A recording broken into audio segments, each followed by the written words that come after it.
Oh, hey there. So I want to tell you a story really quick that inspires me. It's based on a Bible story. So first I'm going to tell you the Bible story. Jesus is at the temple and he's sitting opposite of where they put their money in, okay, where they put the tithes in. And a lot of wealthy people came and put very large amounts of money into the offering box. And then a widow came, a poor widow came, and she put basically two pennies, okay, into the offering box.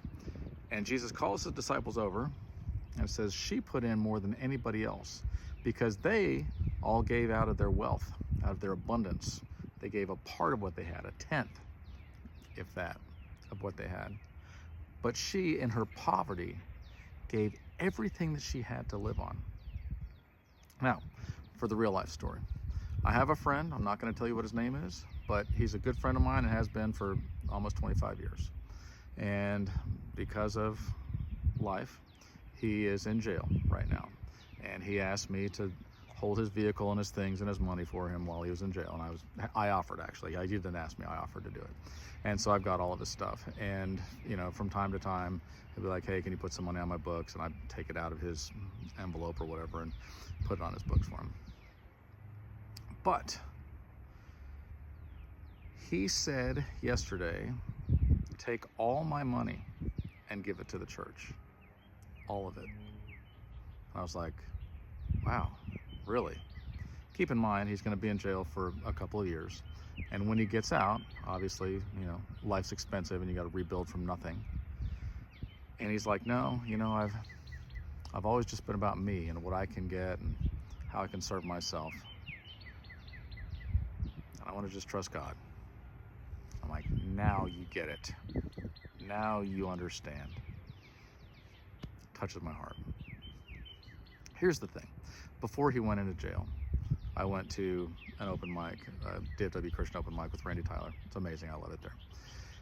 And somebody got up and spoke, and it was out of place.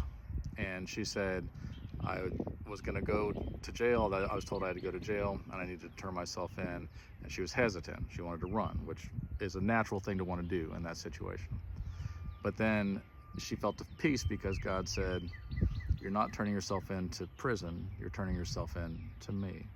And so she got there, and it took a little while, and then she was supposed to serve 2 years, same thing. And she came to a realization and just decided, you know what, it's all yours, God. And almost the next day, somebody came and said, you're free to go. You're free to go. Because we have to learn our lesson in life, right? We have to learn our lesson. And sometimes that lesson is, what are you holding on to so tightly? Why don't you trust God? Like, what you think is going to save you is not going to save you. Let go. You receive with an open hand, you give with an open hand. It takes a lot of faith to give everything you've got to God and just to trust him to take care of you. But you cannot outgive God, and every single time he comes through.